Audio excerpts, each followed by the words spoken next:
Welcome to Jesus Changes Everything, a daily podcast dedicated to providing a fresh look at the ancient and glorious truth that Jesus not only reigns, but is busy about the business of bringing all things under subjection, that celebrates the wonder and the glory that he has been given all authority in heaven and on earth.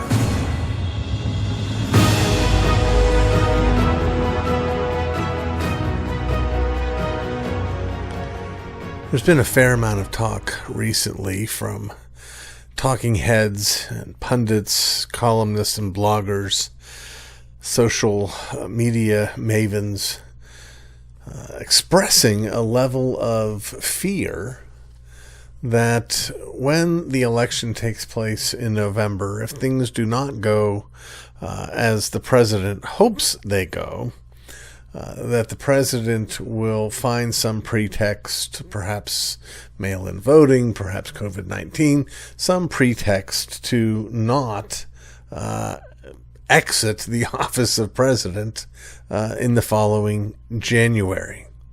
And I want to say from the beginning that that's certainly possible.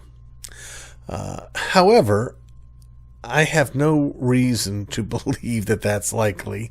And as far as I've been able to tell so far, nobody else has any reason to believe that either. And in fact, what I want to suggest we learn from this is something about ourselves rather than something about the president. And before I unpack that, let me also make this point.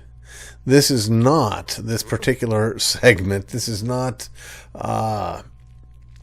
partisan. I could have given the same segment, done the same segment 4 years ago or more, or 8 years ago, because we heard the same kind of talk from the right when there was a Democrat in office. Oh, if the Democrat loses, the Democrat might not leave office. Oh, they might do this. Oh, they might do that. There's a plot afoot, etc., etc. Now, again, I'm not saying that those things never happen. They do. I am saying they've never happened in the history of these United States. That one of the great accomplishments that we have managed to make as a nation is the orderly, peaceful passing on of office and rule and power from one to another. So what does this tell us about us? Well, to answer that question, I'm going to have to tell you another story.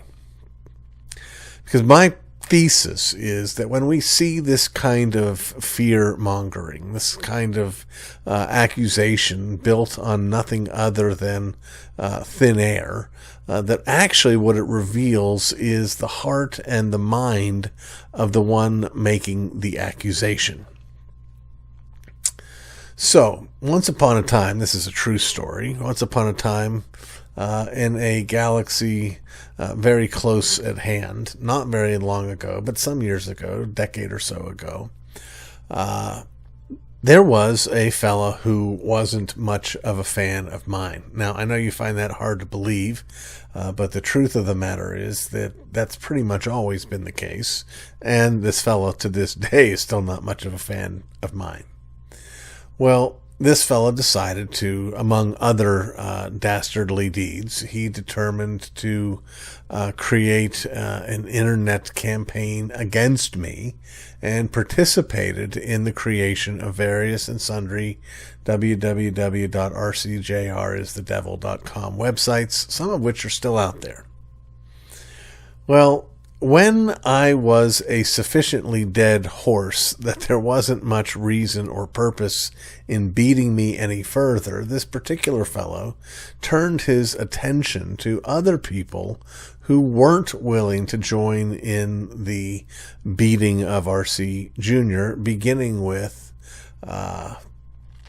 well, I won't mention the name, but a rather large, successful ministry. And in that attack on that ministry, which had the audacity not to treat me badly, the anonymous internet hit person published some pieces in which he took the president of the organization to task for giving himself a 30% raise. Now, he was able to reach the deduction that this chief executive officer's pay had increased 30% from one year to the other, simply by looking at the publicly available Form 990s for the organization. But what he didn't seem to understand, probably because he's never been the president of anything other than figments of his own imagination, he seemed to assume that when you're the president of an organization, including a nonprofit organization that's governed by a board of directors, that you just simply decide your own salary. That as the president of an organization, you just sit down and you put together your budget and you say, I think I'll pay me this much. Well, that's not how it works, friends. When you're a nonprofit organization and you have a board of directors, the pay for the highest executives is determined at the level above the one who's being paid, not by the one who is being paid. No one decides for themselves. I guess if you're a private company and you're the sole owner of that private company, you certainly have the freedom to decide your own salary. But that was not the case here. And yet this fellow said, oh, well, see, we know how bad this fellow is because he gave himself this 30% raise. Well, that was just interesting to me because of this very point. I thought, well, why would he think that? And the solution is simple. He thinks that because he thinks that this is what he would do if he were in that position. If he had that kind of power in that size of an organization with that size of a budget and he wanted to give himself a 30% raise, he would give himself a 30% raise. You see, when we make accusations we reveal about things we know not of, we reveal something about what we believe we would do if we were in those circumstances. We reveal our true colors. But the Bible calls us to a healthy and vigorous kind of skepticism about our own capacity to know the inner workings of others. We assign motives. We have our own trials inside our own heads. We convict. And the only evidence that we have is how our own mind works. I've got another story for you. I may have told it before, but it's an astonishing story to me, but it's true. It was about this same time period. In fact, this particular blogger happened to be working in cahoots with the gentleman I was talking about earlier. But this particular blogger happened to be part of a very conservative evangelical church, the kind of church where there's lots of big families and full-size vans and homeschooling and all of that. And in that particular congregation, many, if not most of the women took the view that they should not be wearing pants out in public. Well, this particular blogging woman didn't take that particular view. She believed it was okay for women to wear pants out in public. And it happened in God's providence that one of these women who supposedly didn't believe it was okay happened into a store wearing a dress and seeing the woman who did believe it was okay out in public in her pants. And the woman in the pants, feeling judged, feeling accused, feeling looked down upon, departed from the store and went into her car and began to weep and to cry because of the cold-hearted judgment that came from the woman in the dress. Now, how do I know this happened? Well, I don't know for certain, but I do know this. I do know that I read the story in the pants-wearing woman's blog. This is her story, her account of what happened. And yet, as I read through the account, there was something notoriously missing from the account. There was nothing whatsoever in the account that said the first word about the woman in the dress, glaring at the woman in the pants, saying anything to the woman in the pants, clutching her pearls at the woman in the pants. Nothing. No evidence presented whatsoever that the woman in the dress had thought or done or said anything. And yet the woman in the pants is not only sitting in her car judging this woman, convicting this woman, but she runs home, gets on her computer, and writes about it for the world to see.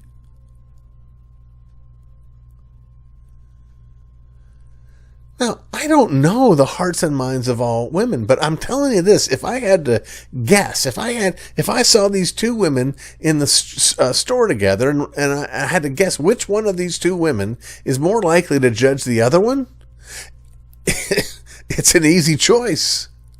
It's the one who publicly wrote about her judgment with no evidence whatsoever. It's what we do. Because it's what we are. So very quick to convict. Now, don't misunderstand me. I am not saying that people are much more innocent than we think. I'm not saying people don't face temptations, whether they're on the right side of the aisle or the left side of the aisle. I'm not saying there's never going to come a day when someone doesn't leave office that's lost an election. What I am saying is, no one is guilty of it yet. And no one has provided the first stitch of evidence whatsoever that anyone on either side of the aisle has ever actually thought through, plotted out, planned such a maneuver.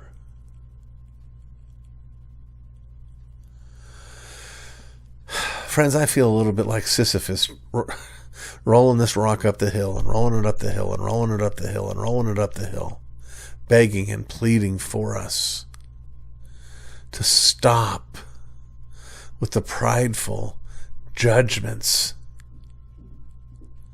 that we make with incomplete evidence, pleading with us to be slow to speak, pleading with us to be free to say about the latest scandal of the day.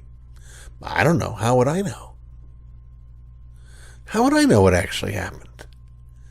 How would I know who's really guilty? Here's what I do know. I do know that we don't know on the basis of the political perspective of the person we're talking about. Though that's how we do things. If we're a Republican, then whatever it is the Democrats doing or thinking, it must be evil. If we're a Democrat, whatever it is the Republicans thinking or doing, it must be evil. Well, there's plenty of evil to go around. And there's plenty of things that we're all guilty of, that we can accuse each other of, for which there is sufficient evidence. You know, when people make stuff up about me, I think to myself, oh my stars, have I not given you enough things that I'm actually guilty of? That are known things that I've acknowledged and confessed, that I've said, yes, this is what happened. This is what, is there not enough of that about me that you have to go and make up stuff?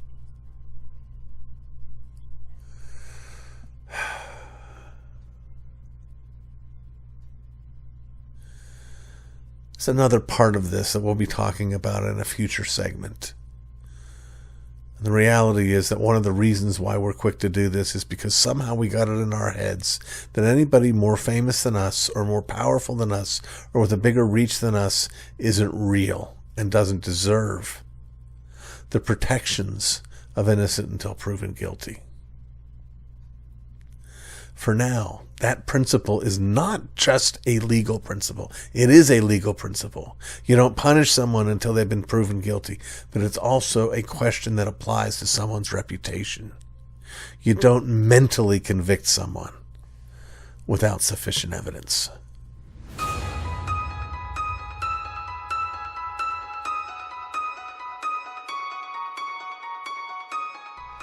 I understand why there would be dispute and argument, not just in the first century, but even after then, about the question of how we're to understand God's ceremonial law in light of the Gentiles being brought in. That was a key issue in the first century church, and I get it. I understand the perspective from both sides. I also understand in our own day the difficulty that we have in coming to an agreement about how to understand the place of God's civil law that he gave to his chosen nation Israel in the life of the political realities of today.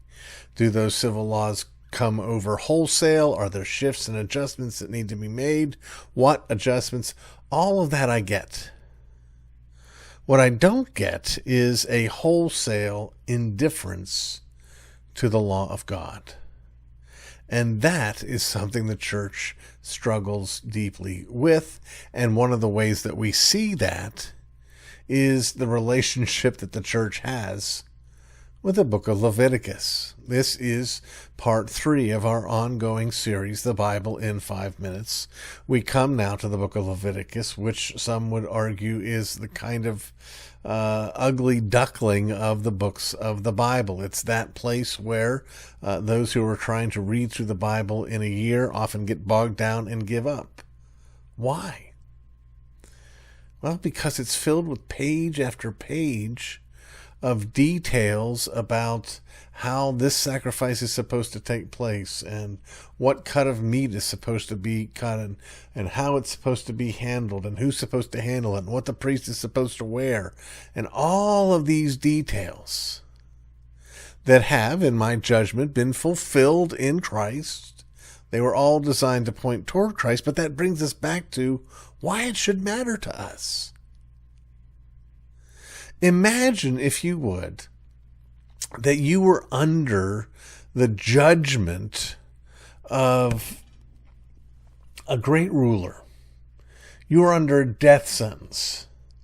And the ruler comes to you in your prison cell and says to you, you know what? I've decided to commute your sentence. You're going to be forgiven. You're going to be set free. And, there's a reason for that. I'm able to do that. And there's a history behind my capacity to be able to forgive you for what you have done. It can get a little complicated sometimes, but I think it might be helpful for you to hear that history. And then suppose he started reading to you the book of Leviticus. Would you dare yawn? Would you dare to say, well, thanks for the forgiveness and everything, but boy, this is really taking it out of me. Can I, why don't you just let me go? Or wouldn't you want to look into, to study, to learn, to understand the meaning of what has become real in your life? And wouldn't you rejoice to know that you could learn about that in part by learning about the type and the shadow from another time and another place?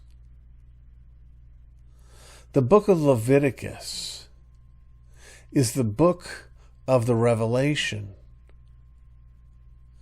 of the type of Christ in the sacrificial system. It's a book about Jesus.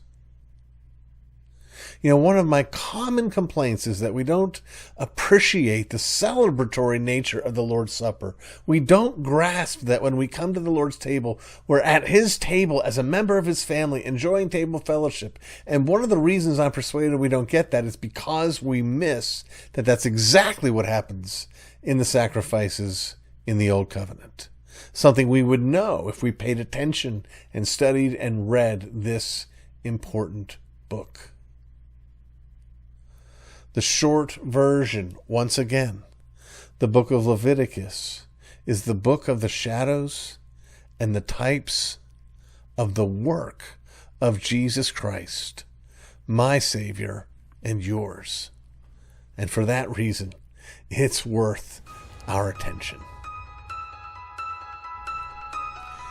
You've been listening to the Jesus Changes Everything podcast, a production of Dunamis Fellowship, the teaching outreach of Dr. R.C. Sproul Jr.